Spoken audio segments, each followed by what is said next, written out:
Halo teman-teman, perkenalkan nama saya Monika Simanjuntak dari Prodi Emika Santa Elizabeth Medan. Di sini saya akan memaparkan materi tentang perencanaan SDM, simulasi perencanaan SDM untuk puskesmas fiktif.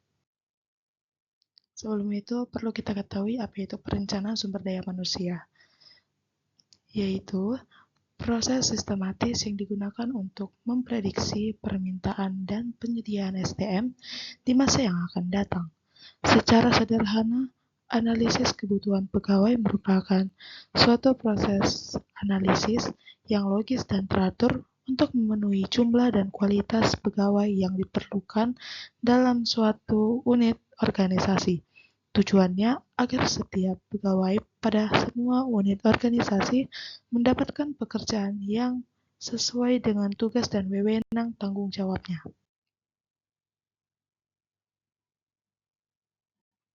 Selanjutnya ada perencanaan SDM untuk fasilitas kesehatan berbasis data kebutuhan.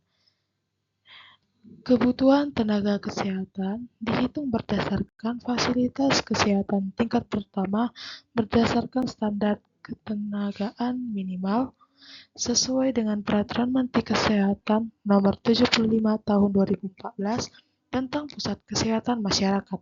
Selain itu, fasilitas kesehatan tingkat pertama non-pemerintah yaitu klinik dan diatur pada Peraturan Menteri Kesehatan Nomor 9 Tahun 2014 tentang klinik.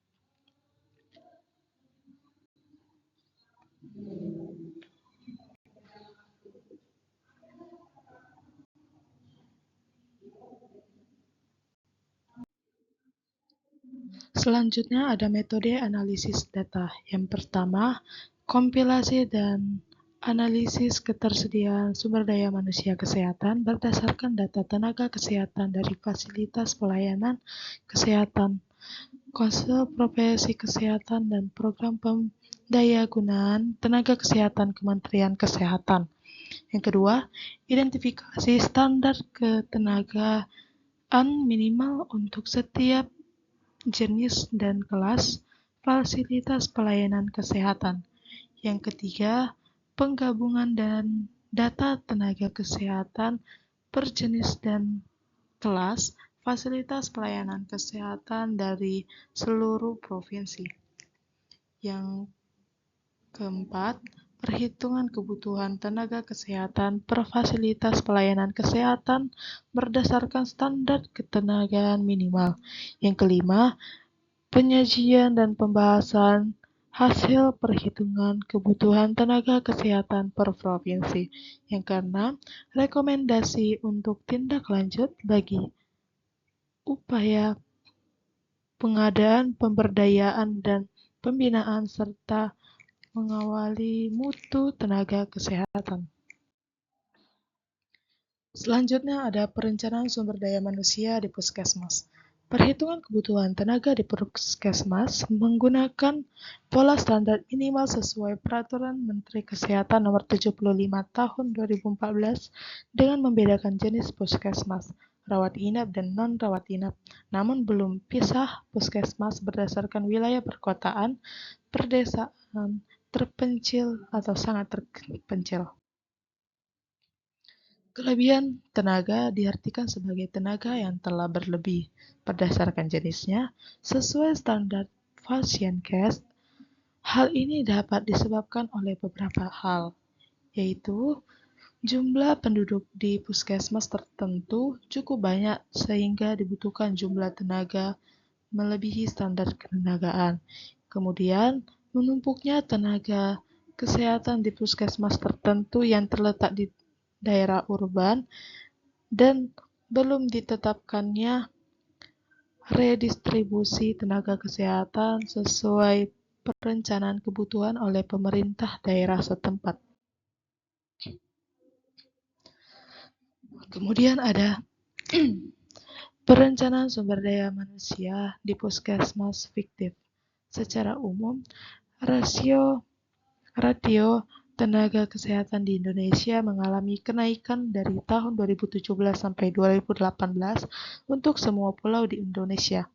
Namun masih terdapat disparitas antara provinsi satu dan lainnya, yang ditunjukkan dengan rasio tenaga dokter spesialis, dokter umum, dokter gigi terendah berada di Pulau Maluku sampai Maluku Utara dan Papua sampai Papua Barat. Yang kedua, rasio tenaga perawat, kesehatan masyarakat, gizi dan kesehatan lingkungan terendah berada di Pulau Jawa. Sedangkan untuk tenaga bidan, keteknisian medis, dan keterapisan fisik berada di Pulau Papua atau Papua Barat. Nah, kita masuk pada soal kasus. Puskesmas Sri Kandi Sehat berencana meluncurkan program baru yaitu Posyandu Remaja tahun depan untuk menanggulangi masalah kesehatan mental dan gizi di kalangan remaja. Berdasarkan analisis awal, program ini membutuhkan satu tenaga kesehatan dengan keahlian konseling dan gizi yang belum dimiliki oleh staf yang ada. Kepala Puskesmas Beurina menyadari bahwa kebutuhan ini harus dipenuhi sebelum program dimulai agar dapat berjalan efektif. Apa langkah perencanaan SDM yang paling tepat yang harus Ibrina lakukan untuk memutuskan ketersediaan tenaga ahli tersebut? Jawabannya adalah C. Melakukan analisis kebutuhan dan ketersediaan SDM. Supply dan demand forecasting untuk menentukan apakah perlu rekrutmen atau perhatian internal, yaitu penjelasannya karena mencerminkan langkah perencanaan SDM yang sistematis dan proaktif dengan melakukan analisis kebutuhan atau demand dan ketersediaan atau yaitu supply, Ibrina dapat secara akurat mengidentifikasi kesenjangan. Yaitu berikut adalah soal kasus yang kedua, yaitu Puskesmas Sehat selalu berencana membuka layanan baru untuk kesehatan mental remaja yang belum pernah ada sebelumnya. Layanan ini membutuhkan tenaga ahli seperti psikolog klinis atau konselor. Pemimpin puskesmas menyadari bahwa tantangan terbesar mereka bukanlah menambah jumlah staf, melainkan mendapatkan SDM dengan kualifikasi dan kompetensi yang spesifik untuk layanan baru ini. Dalam situasi ini, aspek perencanaan SDM yang paling menjadi fokus utama pemimpin puskesmas adalah